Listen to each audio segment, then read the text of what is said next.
l'immensité de ta grandeur. Ok, on va avancer rapidement sur les différents changements internes et externes et leurs implications.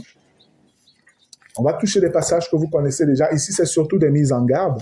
Parce que oui, ton corps se développe. Oui, voilà, tu vois le corps d'autres sœurs qui se développent et tout. Au milieu de nous, il y a beaucoup là qui sont venus, ils étaient encore tout jeunes. C'était vraiment nos enfants, tout petits, tout petits. Mais voilà qui ont grandi aujourd'hui. Et on fait des réunions de célibataires, ils sont avec nous. Ils ont grandi. Elles ont grandi. Et ce développement se fait toujours là au milieu de nous. Ces enfants, les garçons qui sont ici présentement avec nous, ils voient les filles, ils voient leurs jeunes, les sœurs, voilà, ils voient aussi ces filles-là se développer. Ils voient, c'est pas comme s'ils sont aveugles, ils voient. Et c'est pareil, les jeunes sœurs-là, elles voient aussi ces garçons, elles les voient. Et il y a sûrement des choses qui se passent. C'est pourquoi il faut en parler. Et pouvoir regarder une sœur maintenant avec du respect. Regarder avec du respect. Et non pas avec des yeux de désir, de convoitise charnelle. Non. Les différents changements internes et externes et leurs implications. Alors, on a 1 Corinthiens 6.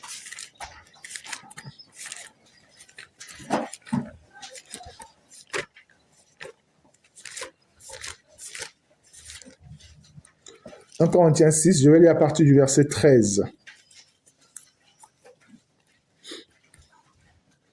Nous sommes dans la puberté. On voit les corps se sont développés déjà. On a donc les atouts pour attirer l'autre sexe. Pour les sœurs ou les femmes, voilà, elles ont la chevelure qu'elles commencent à entretenir. Elles sont conscientes de leur chevelure. Elles sont conscientes même que leur chevelure est un élément de beauté. Ça fait partie de leur état de gloire, selon que le Seigneur le dit. Elles ont aussi des parties intimes qui davantage se manifestent, les seins qui davantage prennent du volume, même le postérieur de leurs fesses qui prennent les hanches qui davantage, tout ça. Toutes ces transformations-là, elles sont conscientes de cela. Et je dis, nous sommes dans une société qui les pousse même de manière précoce à ressentir ces choses, à percevoir ces choses. De l'autre côté, les garçons, c'est pareil. Ils se voient davantage hommes, forts, sa voix même. Il parle même déjà fort à sa mère.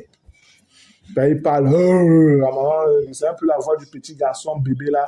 La maman, il peut même crier à la maman. Donc, il sent que, voilà, il est déjà homme. Il pense qu'il est comme son père.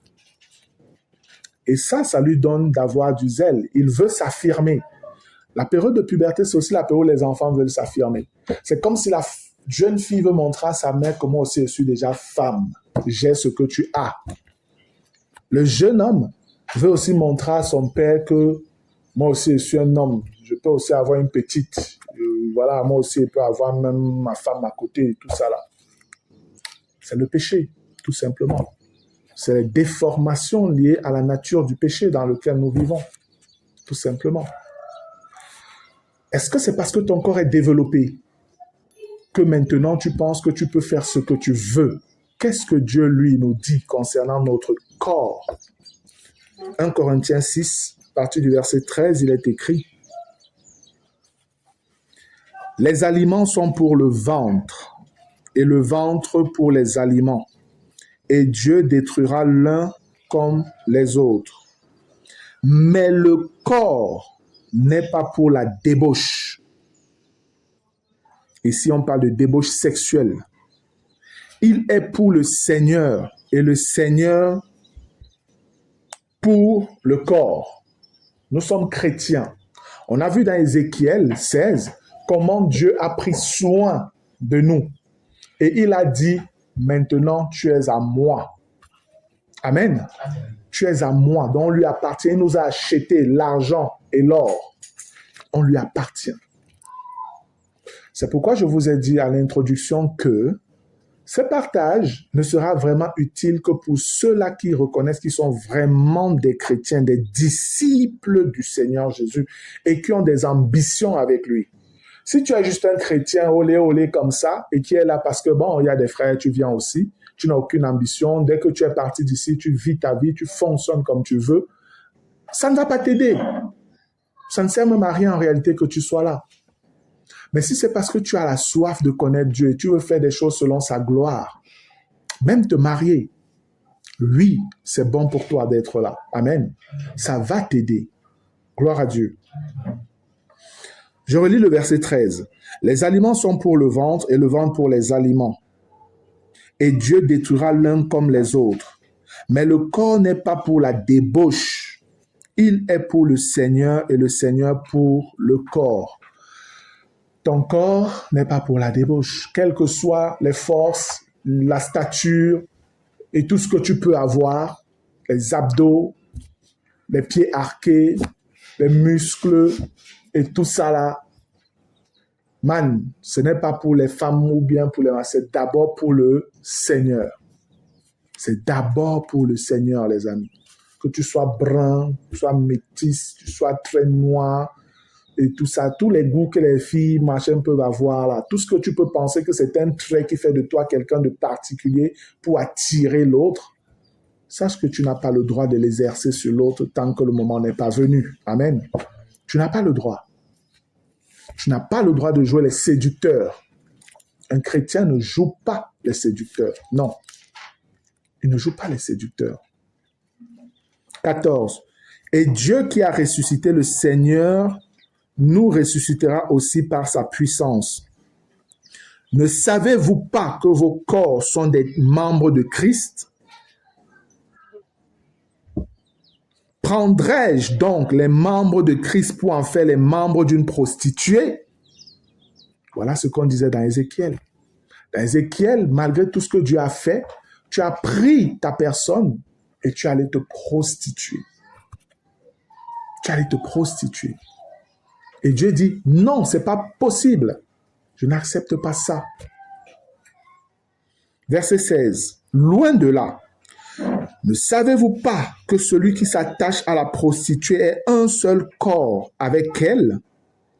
Car est-il dit, les deux deviendront une seule chair. Mais celui qui s'attache au Seigneur est avec lui un seul esprit.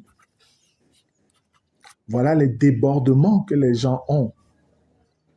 Vous allez dans les rapports sexuels illicites, donc en dehors de la volonté de Dieu, donc en dehors du mariage. Dieu dit le faire, c'est grave. Le faire, c'est grave.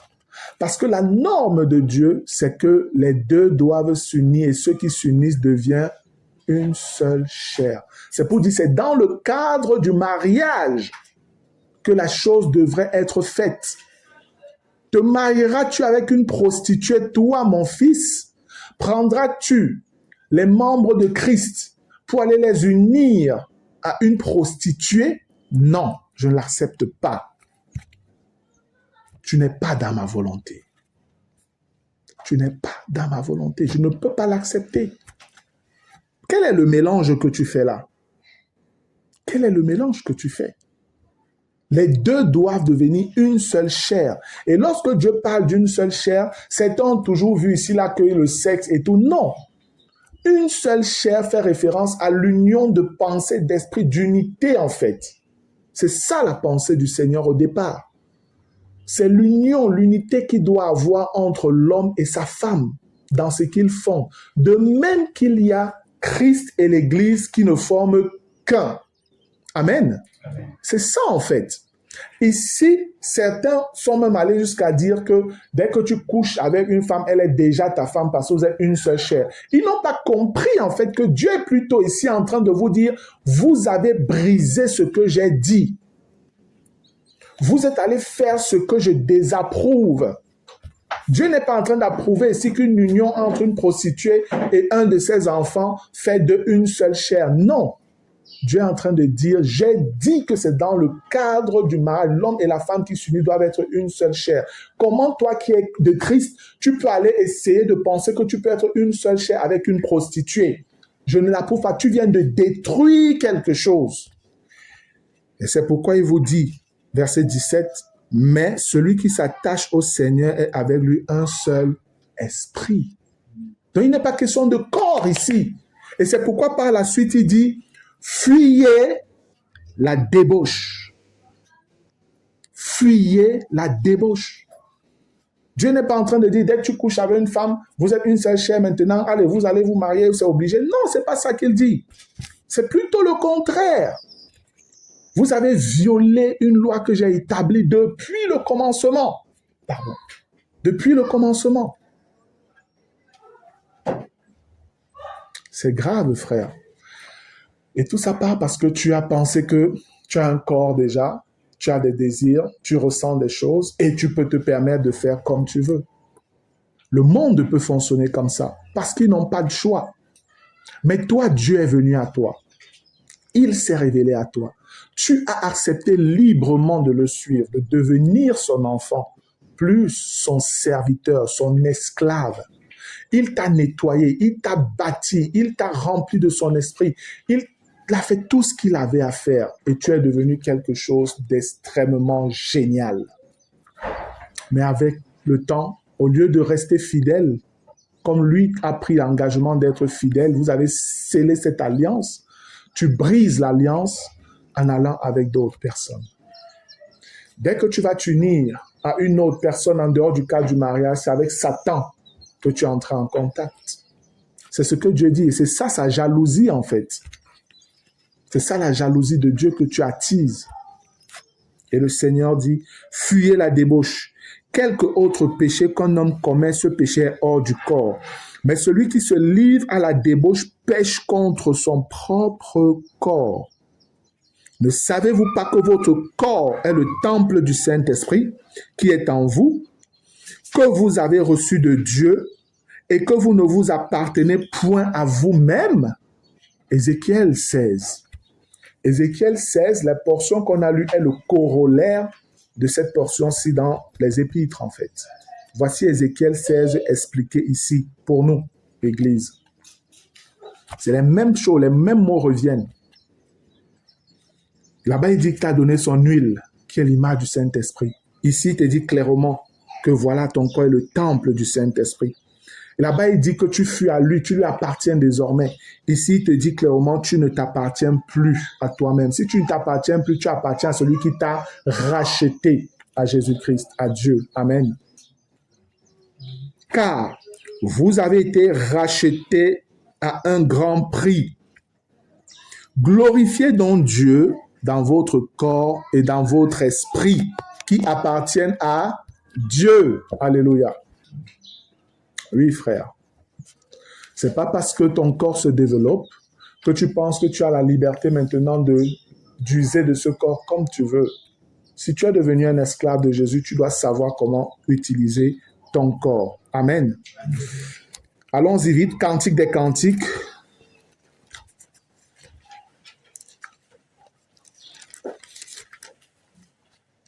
Cantique des cantiques, chapitre 2.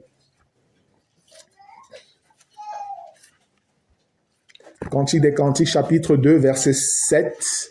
Il est écrit, « Je vous en conjure, filles de Jérusalem, par les gazelles et les biches des champs, ne réveillez pas l'amour avant qu'elle le veuille. »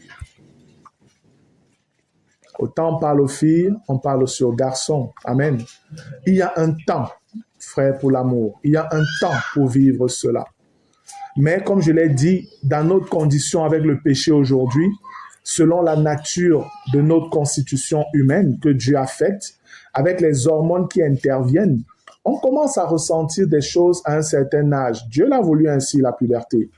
Mais ce n'est pas parce que les choses se manifestent ainsi qu'on peut penser qu'on a la liberté donc de faire comme on veut. C'est pourquoi on dit ne réveillez pas l'amour avant qu'elle le veuille. Ça veut dire qu'il y a un temps pour cette chose-là. Et dans Proverbes, regardons un peu dans Proverbes au chapitre 6.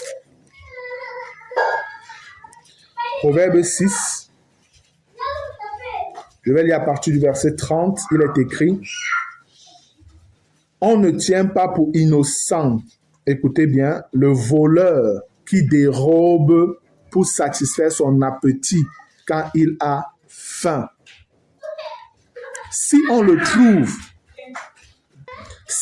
trouve, il fera restitution au septuple. Il donnera tout ce qu'il a dans sa maison. Mais celui qui commet un adultère avec une femme est dépourvu de sens. Il n'aura que plaie et ignominie. Et son opprobre ne s'effacera point. Car la jalousie met un homme en fureur. Et il est sans pitié au jour de la vengeance. Il n'a égard à aucune rançon. Et il est inflexible quand même tu multiplierais les dons. Ce passage parle aussi de la jalousie de Dieu, frère, vis-à-vis de nous.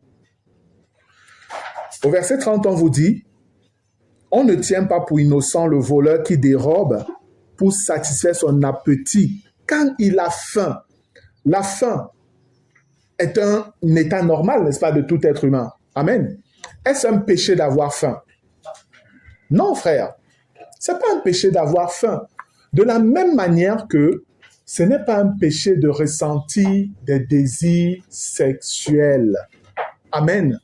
Ce n'est pas un péché. Ce n'est pas un péché de ressentir de l'attirance pour telle sœur, pour telle autre sœur. Ce n'est pas un péché. Mais le péché maintenant, c'est quand tu poses des actes qui ne sont pas conformes à la volonté de Dieu selon ton statut. Voilà où il y a un problème. Avoir faim, ce n'est pas un problème. Mais Dieu dit, ce n'est pas parce que tu as faim que tu vas aller voler. Si tu as faim, demande. Fais les choses dans la lumière. Fais les choses dans la lumière. Si tu ressens les désirs et tout ce qui, voilà, les passions, les pulsions et tout ça, agis dans la lumière. Ne te cache pas pour commencer à tomber dans des travers, masturbation, pornographie et autres, toutes choses de perversité là. Va vers des frères et parle dans la lumière. Exprime-toi pour qu'on te vienne en aide. Et qui sait, ça pourrait vraiment être que oui, tu as réellement un sentiment qui est de l'amour vrai et non pas simplement un sentiment amoureux comme ça qui passe. Les frères peuvent te dire, ok, c'est vrai, quand on regarde, tu es en âge même de te marier, tu es dans des positions où tu peux te marier. Ok frère, est-ce que tu penses qu'elle t'intéresse vraiment? Est-ce que tu veux encore, on observe encore et tout et tout? Et si c'est que c'est réel, c'est authentique, on t'accompagne dans le processus. On t'accompagne de manière à ce que, voilà, on voit comment on va parler à la sœur. Si elle est disposée, vous allez vous rencontrer. Si elle te dit oui, on continue le processus tranquillement. Mais si après on examine, toi, tu vois que tu n'es pas très prêt, c'est pas trop ça et tout, là, on va plutôt aller dans un processus pour t'aider à traverser cette période chaude-là. Cette période de trouble. Et que tu ne te lances pas à aller commencer à parler à la sœur alors que tu n'es même pas prêt. Et après, ça ne marche pas. Après, ça se gâte. Après, c'est le trouble maintenant dans ton cœur, dans son cœur. Et ça, c'est encore des choses qui vont retomber sur les anciens qu'il faut maintenant arranger. Ça devient compliqué. C'est pourquoi il y a quand même ces éléments de prudence là, frère. Pour qu'on ne soit pas en train toujours d'essayer de recoller les morceaux à cause des multiples erreurs que les frères ou les sœurs ont fait. C'est déjà arrivé tellement de fois. On ne tient pas pour innocent le voleur qui dérobe pour satisfaire son appétit quand il a faim. Si on le trouve, il fera une restitution au septuple. Ça, c'est pour montrer la gravité de la chose. Et on parle ici aussi un rapprochement parce que lorsqu'on le dit, ce n'est pas en vain que on le dit. Après, on fait référence maintenant au côté sexuel, l'adultère. Donc, en fait, ce passage-ci, c'est une image que le Seigneur prend pour parler de sexe. Parce que quand vous remontez un peu au verset 27, on vous dit, au verset 26 même, c'est vrai qu'on pourrait remonter beaucoup plus loin. Ça parle justement de cette femme prostituée qui attire et tout. On te dit au verset 24, « Ils ne te poseront de la femme corrompue, de la langue doucereuse de l'étrangère. » Verset 25, « Ne la convoite pas dans ton cœur pour sa beauté et ne te laisse pas séduire par ses paupières. » Wow! Le Seigneur connaît les moyens de séduction là. Car pour la femme prostituée, on se réduit à un morceau de pain. et la femme mariée tend un piège à la vie précieuse. Quelqu'un mettra-t-il du feu dans son sein sans que ses vêtements s'enflamment? Regardez comment Dieu décrit ça. Vous ressentez des choses, vous vous mettez en danger, Dieu dit vous allez vous brûler. Vous allez vous brûler. Et ce n'est pas parce que vous ressentez des choses que vous pensez que vous avez le droit d'aller faire ceci. C'est pourquoi il dit, on ne va pas tenir pour innocent le voleur qui dérobe parce qu'il a faim. Non. Et après, il parle de la personne adultère. 32. Mais celui qui commet un adultère avec une femme est dépourvu de sens. Celui qui veut se perdre agit de la sorte. Il n'aura que plaie et ignominie, et son opprobre ne s'effacera point. Remarquez bien ici que Dieu parle de quelqu'un qui est tombé dans l'adultère, quelqu'un qui l'a trompé. Dieu dit, je ne vais pas te lâcher. Je ne vais pas te lâcher. Le seul moyen ici, c'est une sincère repentance vis-à-vis de Dieu. C'est une sincère repentance. Mais parfois, avec des hommes, c'est tellement dur que quand une femme trompe son mari ou un mari trompe sa femme, parfois la personne qui a été trompée a tellement mal que c'est difficile même pour la personne d'accepter d'être encore en présence de l'autre. Au vu du sacrifice que l'autre a fait, de la fidélité que l'autre a manifestée. L'autre était tout à toi, pleinement pour te satisfaire à tous les niveaux. Savait que tu es son partenaire, tu es sa partenaire et tout, mais un jour elle apprend ou il apprend que tu l'as trompé. Parfois, c'est des choses qui sont difficiles à gérer. Moi, je connais un frère comme ça, qui lui, sa femme l'a trompé avec son meilleur ami. Son meilleur ami. Et lui, malheureusement, dans l'ignorance, il était encore païen. Il a divorcé, il s'est remarié. Et quand il m'a écouté prêcher maintenant sur la question du mariage, du remariage et tout ça, il a désiré me parler en aparté. Il est venu à la maison, on a causé. Et je lui ai fait comprendre que si tu étais déjà marié, même si elle a commis l'adultère, elle reste ta femme. Tu ne peux pas divorcer et te remarier. Mais il était déjà remarié. Et je lui ai dit, frère, tu es dans l'adultère, c'est pas normal. Et quand il me raconte la chose, c'est qu'il me dit, ce n'est même pas le fait simplement qu'elle m'a trompé qui était lourd pour moi. C'est que je restais comme ça, je voyais souvent comment mon ami là, était avec moi et elle sur la table, là, chez moi, on mangeait, on riait, on blaguait. Chaque fois que je pense à ça, je pense qu'il faisait ça, mais il me trompait tous les deux. Frère, je n'arrive pas à supporter. Cette image me trouble. C'est moi qui suis parti de la maison. Je l'ai laissé avec la maison et tout, moi je suis parti. Voilà ce qu'il m'a dit. Aujourd'hui, il est au Cameroun remarié, sa femme même est au Canada. Voilà ce que ça produit, frère, quand on n'arrive pas à se contenir. Autant c'est dangereux quand on est célibataire parce qu'on entre en conflit avec Dieu. Autant c'est grave encore quand on est marié parce qu'on entre en conflit avec Dieu et avec son conjoint ou sa conjointe. Il faut faire attention avec ça. Ce n'est donc pas un jeu quand on vous dit, frère, faites attention. Et on est là pour voir comment agir conformément à la volonté de Dieu afin d'éviter ces blessures et ces dérapages. Vous êtes jeune, vous êtes célibataire, il y a des frères, il y a des sœurs qui sont là. Et vous avez au quartier même des voisines. Vous avez au quartier même des voisines. Et ça, je le dis parce que, oui, j'ai déjà eu un cas au milieu de nous d'un frère qui allait avec sa voisine, une païenne. Une païenne. Ils sont couchés ensemble. Et c'est lui qui après est venu me voir pour confesser cela en larmes. Il disait, il sait pas. Et c'est parce qu'il a passé du temps à jouer avec elle. Il jouait avec sa voisine. Et ils ont fini par coucher ensemble. C'est pourquoi on dit évitez ceci, évitez cela, frère. Le Seigneur nous dit fuyez. Et on vous dit au verset 27 de Proverbe 6, quelqu'un mettra-t-il du feu dans son sein sans que ses vêtements s'enflamment? Quelqu'un marchera-t-il sur des charbons ardents sans que ses pieds soient brûlés? Il en est de même pour celui qui va vers la femme de son prochain. Quiconque la touche ne restera pas impuni. En d'autres termes, Dieu dit, ne vous mettez pas dans des dispositions qui peuvent vous entraîner à tomber dans le péché. Fuyez. Fuyez. Mais je dis les sentiments, vous ne pouvez pas les fuir en réalité. Quand c'est là, si vous avez appris comment vous en débarrasser, gloire à Dieu, faites-le.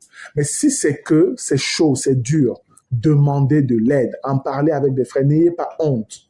Parce que ce que vous voulez, ce n'est pas vous préserver votre image. Ce que vous voulez, c'est glorifier votre Dieu. Amen. Et Dieu est plus important que vous, frère. Dieu est plus important que toi. Dieu est plus important que moi. Dieu est plus important que nous. Sa gloire, son honneur, sa sainteté, frère, est plus important que toute notre vie. Et c'est pourquoi Dieu se retourne contre Israël dans Ézéchiel 36, en disant, à cause de toi, mon nom a été sali. Et c'est ce que nous, chrétiens, parfois nous faisons. Satan peut se moquer parfois de notre Dieu quand il fait tomber un frère, une sœur. À cause de nous, c'est grave, frère, sur le plan spirituel. 1 Corinthiens 7. On est en train de terminer pour la première partie déjà. 1 Corinthiens 7. Regardons comment Dieu lui dit les choses et comment les choses devraient se faire. 1 Corinthiens 7, je vais lire à partir du verset 1, il est écrit: pour ce qui concerne les choses au sujet desquelles vous m'avez écrit, je pense qu'il est bon pour l'homme de ne point toucher de femme. Ouais. C'est Dieu qui le dit. Le Seigneur, au travers de Paul, nous révèle cela. C'est ça la pensée de Dieu. Donc Dieu, lui, il n'a pas de souci si on se marie. Mais Dieu dit que vraiment, c'est même bon d'éviter. J'ai besoin de toi plein, la foule. Je vous l'ai souvent dit, avant que moi je sois marié, j'étais un pigeon voyageur. Je partais partout, je voulais librement, j'étais dans toutes les rencontres des frères, je montais, je descendais et tout. Et depuis que tu es marié, tu ne peux plus avoir cette liberté. Non, parce que si tu essaies de faire ça, tu es contre la volonté de Dieu. La vie d'un célibataire n'est pas la vie d'un homme marié. Amen. Quand on est célibataire, on peut se permettre encore un certain nombre de choses. Mais quand on est marié, la volonté de Dieu nous est révélée par rapport à la vie des mariés. Et on ne peut pas violer ça en disant c'est le zèle, j'ai le zèle pour la chose de Dieu. Non. Le zèle pour la chose de Dieu à ce moment, c'est de faire ce que Dieu dit pour toi qui es marié. Alléluia. Il y a des choses pour lesquelles tu es éliminé. C'est ça. C'est comme ça. Tu as voulu te marier, tu es libre. Mais sache qu'en te mariant, tu ne peux plus te permettre certaines choses. Tu peux plus. Tu peux plus rester chez les frères très tard, la nuit et tout ça, vous bavardez. Non, ta femme, elle est là et t'attend. Tu fais quoi? Tu bavardes quoi là? Tu vas dire que non, on partageait. Tu partageais quoi? Ta femme est là et t'attend, man. Tes enfants sont là et t'attendent. Tu dois passer du temps avec eux. C'est là-bas que Dieu te veut. Donc, ton habitude de passer du temps très tard chez des frères, tu es marié maintenant. Tu ne peux plus fonctionner comme ça. Tu penses que la femme, là, tu l'as pris pour qu'elle vienne garder ta maison? Non. Elle doit être avec toi. Et même les amis qui venaient chez toi constamment, ils restent jusqu'à très tard, vous tapez les divers, machin. Ce n'est plus possible. S'ils ne comprennent pas, dis-leur que les gars, je suis marié. Ce n'est plus possible. Ils doivent le comprendre. Ils doivent le comprendre. Toutefois, pour éviter la débauche, que chacun ait sa femme et que chaque femme ait son mari. Que le mari rende à sa femme ce qu'il lui doit et que la femme agisse de même envers son mari. La responsabilité de chacun à tous les niveaux. Après, il dit, ce n'est pas la femme qui dispose de son corps, c'est son mari. De même, ce n'est pas le mari qui dispose de son corps, c'est sa femme. Ne vous privez point l'un de l'autre, si ce n'est d'un commun accord, pour un temps, afin de vaquer à la prière, puis retournez ensemble de peur que Satan ne vous tente en raison de votre manque de maîtrise ou alors de votre manque de continence. Certains pensent qu'ils sont trop forts, alors que Dieu a dit ça. Et ils trouvent le moyen de laisser leur femme et d'aller trouver le travail dans d'autres villes et même dans d'autres pays. Ils laissent leur femme là sur place. Ils partent. Dieu dit non. Mais vous, parce que vous voulez un trop gros gain, certains ont même déjà un bon salaire qui leur permet de vivre de manière décente. Mais parce qu'il a une proposition aux États-Unis en Occident ou je ne sais pas dans quel coin d'Asie, il laisse sa femme là, il part. Tu es dans le péché, frère. Tu es dans le péché. Parce que même si d'aventure ton épouse ne te trompait pas, tu la mets dans des dispositions physiologiques pas bonnes. Parce qu'il y a des moments où elle a besoin d'un homme, elle a besoin de son homme, mais tu n'es pas là. Elle doit subir ça, alors que tu es là, tu es marié avec elle. Si toi, tu n'étais pas prêt d'être là constamment avec elle, pourquoi l'avoir épousée? Pourquoi l'avoir épousée? Pourquoi l'épouser et puis toi, tu as 1000 km, 2000 km d'elle? Pourquoi? Pourquoi? Dieu dit non, c'est pas possible. Et je vous dis, j'ai des cas comme ça, des frères, 2 cas comme ça. Des Camerounais qui se sont mariés et ils sont partis travailler dans d'autres villes, d'autres pays, je vais dire, dans d'autres pays. Les 2 frères en question sont tombés dans l'adultère. Leurs femmes ici n'ont pas péché. Elles ont subi ce qu'elles ont subi, mais elles n'ont pas péché. Elles n'ont pas péché. Mais eux, les hommes, ils ont péché. L'autre vivait déjà une vie avec les prostituées. L'autre s'est remarié. Il s'est marié là-bas. L'autre femme qu'il a pris, il a pris une sœur où il était, une sœur, sans dire qu'il était marié au Cameroun. Après, c'est combien d'années, 2-3 ans, convaincu de péché, c'est où il quitte, il vient avouer le péché ici. Il ne dit pas ça là-bas. Il vient dire ça ici. C'est les frères ici qui lui ont dit que tu vas rentrer là-bas, aussi aller dire la vérité. Parce qu'on a violé la parole, frère. Dieu est le seul sage. Amen. Dieu est le seul sage, frère. Quand le Seigneur nous dit quelque chose, ne pensons pas qu'on est fort, qu'on va résister, qu'on peut résister parce qu'on est chrétien. Vous vous trompez. Vous vous trompez. Votre force ne découle jamais de votre maturité spirituelle. Votre force ne découle jamais des connaissances que vous avez sur le plan spirituel. Votre force dépend de la connexion que vous avez avec Dieu dans l'obéissance à ses commandements. Amen. C'est ça que vous devez comprendre. Jamais personne ne doit dire non, je suis déjà mature, donc ceci ne peut plus m'arriver. Dès que tu commences à dire ça, sache que tu as déjà commencé à tomber. Sache que tu es déjà séduit, tu as commencé à tomber, frère.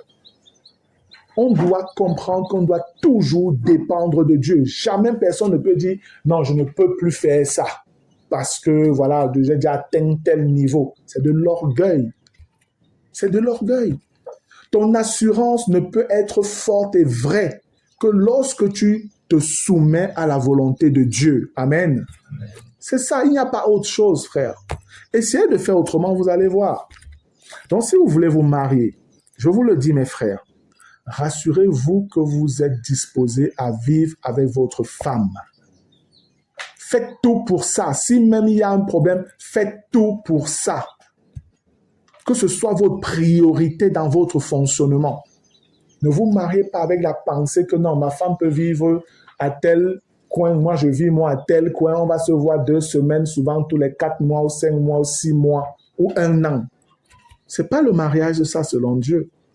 Vous êtes en état de désobéissance devant le Seigneur. Ce n'est pas normal. Ce n'est pas normal. Donc vous qui êtes encore célibataire, prenez ça comme un critère pour voir est-ce que je suis prêt à me marier selon la volonté de Dieu. Est-ce que si je me marie, je serai avec ma femme ou alors elle sera d'un coin à l'autre. Si vous n'êtes pas prêt de vivre ensemble, ne vous mariez pas. Attendez peut-être alors de vous mettre, de résoudre le problème et puis vous mettez ensemble. Ou engagez-vous et faites tout le plus rapidement possible pour être unis. Alléluia. Voilà la volonté de Dieu, frère. Ne vous privez point l'un de l'autre si ce n'est d'un commun accord pour un temps, afin de vaquer à la prière, puis retourner ensemble, de peur que Satan ne vous tente en raison de votre manque de maîtrise. Je dis cela par condescendance, je n'en fais pas un ordre. Je voudrais que tous les hommes soient comme moi, mais chacun tient de Dieu un don particulier, l'un d'une manière, l'autre d'une autre. Vous devez bien le comprendre. Si nous ne veillons pas à agir selon le conseil de Dieu, parce qu'on pense qu'on est fort, Satan va venir faire son travail et il aura raison de nous. Il aura raison de nous, frères. Nous devons donc faire attention. L'apôtre, quand il parle, il dit « Je dis cela par condescendance, je n'en fais pas un ordre. » Qu'est-ce que ça veut dire? Je dis cela par prudence pour vous. Et Paul parle selon la sagesse de Dieu. C'est pourquoi il dit à la fin, je crois aussi avoir l'esprit de Dieu. Il n'est pas en train de dire que Satan peut vous tenter ou il peut pas. Non, Satan fera cela. Satan fera cela. Mais pour éviter un légalisme dans lequel certains plongent facilement, il dit par prudence pour vous, ne faites pas ceci.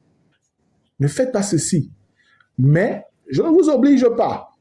À vous de voir. La vérité, c'est quoi? C'est que si tu es quelqu'un qui connaît le Seigneur, tu sauras qu'il y a un danger ici. Pourquoi je vais m'amuser avec le danger? Alors que le Seigneur me dit, fais attention. Parce qu'il y en a qui, dans une posture légaliste, peuvent réellement commencer à imposer que tant que vous ne vivez pas dans la même ville, interdiction de mariage. Dieu n'a pas dit ça. Amen. C'est ça en fait que Paul veut éviter. Dieu n'a pas dit ça. Mais Paul vous dit, lorsque vous êtes mariés, évitez de vous séparer longtemps. Évitez. Soyez ensemble. Sinon, Satan va entrer en jeu. Pour un enfant qui a un cœur simple, un enfant de Dieu, il saura qu'il est bon que je sois toujours avec mon épouse. Amen. Même si je dois partir, je trouve un boulot au Canada par exemple. C'est une affaire où si je pars, je dis à mon épouse, je m'en vais, mais dans les 2, 3, 4 mois, je te fais venir. Tu viens. Et si ce n'est pas possible, moi, je vais rentrer. Voilà de quoi Paul est en train de parler. Parce qu'il y a parfois des circonstances un peu difficiles sur certains cas. On doit gérer chaque cas avec la sagesse de Dieu. Amen. En veillant à avoir un cœur pur devant le Seigneur. Je voudrais que tous les hommes soient comme moi. Mais chacun tient de Dieu un don particulier, l'une d'une manière, l'autre d'une autre. Comme lui parce qu'il était célibataire. On n'était pas marié. Et il a servi le Seigneur sans se marier. Donc il dit, il aimerait bien que tous les hommes soient même sans stress par rapport au mariage, être comme lui. Mais bon, chacun tient de Dieu un don particulier. Moi, j'ai reçu ce don du célibat, je vis avec, je n'ai pas de pression. Mais si toi, tu n'y arrives pas, Paul dit, il vaut mieux que tu vois comment te marier. Mais marie-toi selon les critères de Dieu. Amen.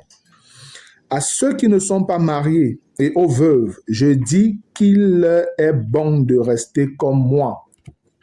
Il parle là aux chrétiens. Je m'adresse aux célibataires. Paul dit qu'il est bon que vous soyez comme lui. J'ai entendu plusieurs ici qui apprécient souvent Paul. Ils apprécient Paul. Paul vous dit, commencez par là, soyez comme moi.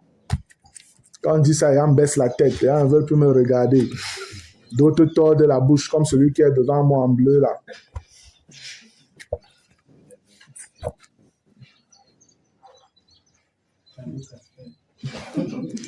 C'est possible de vivre comme ça, frère. Je vous l'ai dit.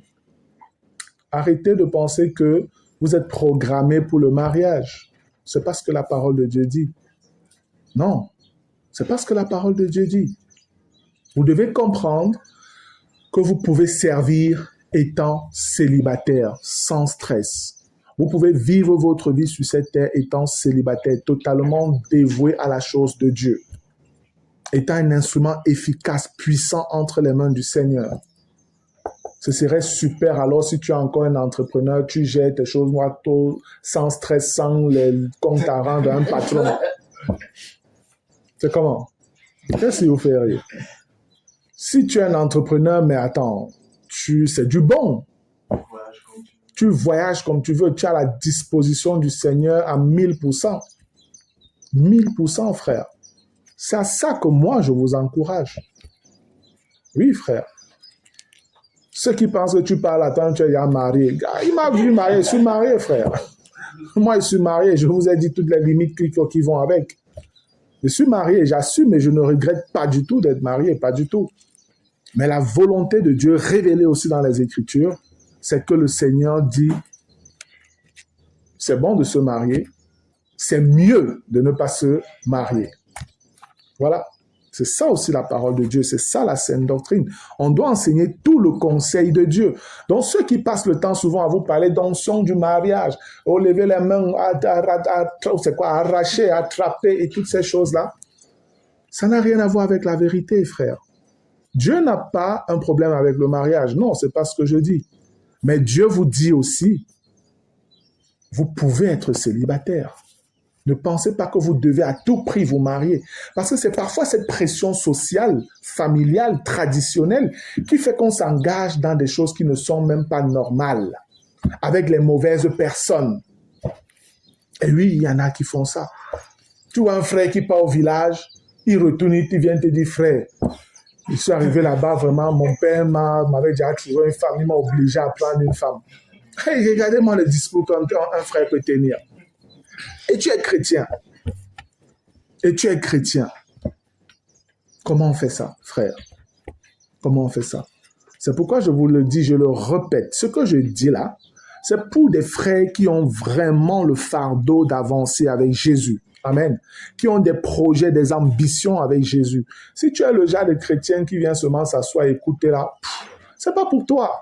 Man, tu vas mener ta vie comme tu veux. Après tout ça, tu vas même rien faire de ça. Mais voilà, on prêche. Ceux qui ont des oreilles pour comprendre, qu'ils comprennent. Amen. À ceux qui ne sont pas mariés et aux veuves, je dis qu'il leur est bon de rester comme moi, mais s'ils manquent de maîtrise d'eux-mêmes, qu'ils se marient, car il vaut mieux se marier que de brûler. Il vaut mieux se marier que d'aller en enfer. Écoutez bien, il vaut mieux se marier que d'aller en enfer. Certains ici ont dit que non, c'est qu'il vaut mieux se marier que d'avoir des pulsions, que de supporter. Non, c'est pas ça. Lorsque vous regardez ce que Paul dit au verset 5, ne vous privez point l'un de l'autre si ce n'est d'un commun accord pour un temps, afin de vaquer à la prière pour retourner ensemble. De quoi? De peur que Satan ne vous tente en raison de votre manque de maîtrise. Si donc vous manquez de maîtrise et que Satan, vous êtes séparés, Satan vient vous tomber, qu'est-ce qui se passe? Vous êtes dans l'adultère. Où est la place des adultères? Dans le feu. Dans le feu. C'est la même chose ici en fait que le Seigneur dit. Donc, si tu manques de continence, marie-toi. Car il vaut mieux se marier que de prendre le risque de tomber dans la débauche. Parce qu'avant aussi, il dit, je voudrais que tous les hommes soient comme moi, mais chacun tient de Dieu un don particulier, l'un d'une manière, l'autre d'une autre. Certains peuvent vouloir, par prétention, alors qu'ils ressentent bien le désir de se marier, ils ont des pulsions qui n'arrivent pas à gérer tout ça là. Au lieu de se marier, ils commencent à dire, je suis serviteur de Dieu à plein temps, je serai comme Paul, je suis eunuque. Il commence à faire un ensemble de choses. Si tu n'as pas reçu cet appel de la part de Dieu, parce que c'est la chose particulière, c'est la chose particulière. La chose normale, c'est de se marier. La chose particulière, c'est de ne pas se marier. C'est pourquoi Paul parle d'un don particulier. Chacun tient de Dieu quelque chose de particulier. Si Dieu ne t'a pas appelé à ça et que toi, tu veux forcer, malgré que le témoignage même, c'est que non, marie-toi. Tu vas tomber dans le péché. Tu vas tomber dans la débauche. Et tu vas brûler. Tu finiras dans le lac de feu. Il vaut donc obéir à l'appel du Seigneur. Amen. Il n'y a aucune honte à servir Dieu étant marié. Aucune. Quelqu'un qui est marié et qui remplit bien le service de Dieu en tant que marié n'est pas moins qu'un célibataire qui fait bien son travail. Amen. Amen. Vous êtes égaux. Chacun doit faire son travail. Tout simplement, c'est ce que Dieu attend. Que chacun fasse bien son boulot. Gloire à Dieu. Amen. On termine avec 1 Corinthiens 3. Je vais lire les versets 16 et 17. Ne savez-vous pas que vous êtes le temple de Dieu et que l'Esprit de Dieu habite en vous? Si quelqu'un détruit le temple de Dieu, Dieu le détruira, car le temple de Dieu est saint, et c'est ce que vous êtes. Et on a vu dans Corinthiens 6 que c'est vous, le corps là, qui est le temple du Saint-Esprit. Amen. C'est votre corps. Donc comprenez, frères, que je suis en train de conclure là, pour cette première phase. La puberté n'est pas une raison pour que vous tombiez dans le péché. C'est pas parce que vous commencez à ressentir des développements, des changements, certaines pulsions dans vos corps, que vous croyez que vous êtes en droit de pouvoir jouir de cela en dehors de la volonté de Dieu. Si vous souillez votre corps, que ce soit individuellement, pas des pratiques telles que la pornographie ou la masturbation, vous êtes dans le péché devant le Seigneur et ça c'est dangereux. Que ce soit dans une union avec une personne qui n'est pas votre femme, dont dans la fornication, vous êtes dans des problèmes avec le Seigneur. Parce que votre corps ne vous appartient plus. Vous devez intégrer ça. Votre corps appartient au Seigneur. Et c'est pourquoi même notre mise extérieure compte devant Dieu. Le chrétien ne peut pas décider, je vais me percer les oreilles, je vais me percer les tétons, je vais me percer la langue, je vais mettre les cheveux bleus, jaune, rouge, machin, je vais faire des tatouages. Non, le chrétien n'a pas le droit. Le chrétien n'a pas le droit, frère, parce que tu es en train d'entrer dans la dénaturisation de ce que Dieu a fait au départ. Avant de bouger, d'utiliser ton corps d'une manière particulière, il faut que tu aies reçu l'aval du Seigneur. Amen. Sinon, tu es dans le péché. Si Dieu t'a fait avec des cheveux noirs, rends-lui grâce pour tes cheveux noirs. Si Dieu t'a fait avec des cheveux rouges, rends-lui grâce pour tes cheveux rouges. Et glorifie-le dans cet état. Dieu ne peut pas faire rouge, tu dis, moi, je veux le vert, et tu mets le vert. Dieu ne peut pas dire bleu, je ne sais pas, toi, tu chantes, tu fais comme tu veux. Ton corps même appartient à Dieu. Dans la moindre petite chose, dans le moindre détail, ton corps appartient à Dieu et tu dois le comprendre. Amen. Gloire à Dieu. Voilà, frère, je pense qu'on va s'arrêter là. Pour la première partie, on va se recréer un peu, on va prendre un peu à manger. On a quoi? 1 heure de pause, 30, 45 minutes, tout au plus 1 heure. En tout cas, disons 1 heure, mais si on récupère vite, on peut se retrouver. On finit, la dernière partie n'est pas longue, pas du tout. Et puis, on aura terminé pour aujourd'hui. Amen. On pourra avoir une séance de questions-réponses pour cette première phase-ci, après la première partie qui n'est vraiment pas longue. Et on pourra discuter encore, voilà, si on peut terminer tout au plus tard, comme on a dit dans les coups de 16 heures, c'est bon. Si c'est avant aussi, c'est toujours bien pour nous. Parce qu'on a réunion à 17 heures aussi après. Gloire à Dieu. Ok, je vais prier. Père éternel, nous te rendons grâce, nous te disons merci pour cette matinée. Merci, Papa, pour tout ce que tu nous as donné de partager librement entre frères. Reçois toute la gloire pour tout ce que tu as permis que nous touchions déjà jusqu'à ce moment. Nous voulons continuer à te remettre ce programme et compter sur toi pour les directives, Seigneur, de la suite. Nous t'implorons afin que tu parles davantage à nos cœurs, que tu ouvres davantage les cœurs de tes enfants, que tu les libères davantage de toute crainte, de tout fardeau, de tout esprit de timidité, même, Seigneur, ou d'orgueil. Seigneur, s'il te plaît, agis, agis et agis encore. Et donne-nous d'être pleinement équipés afin de t'honorer, Seigneur, sur ce côté qui est lié au sexe, qui est lié à la vie de célibataire, qui est lié aux pulsions, aux passions, aux sentiments et tout ce que nous pouvons ressentir vis-à-vis de l'autre. Seigneur, c'est toi qui l'as fait et nous voulons t'honorer même avec tout cela. Alors, s'il te plaît, Seigneur, soutiens-nous au nom béni de Jésus-Christ. Amen. Gloire à Dieu. De recevoir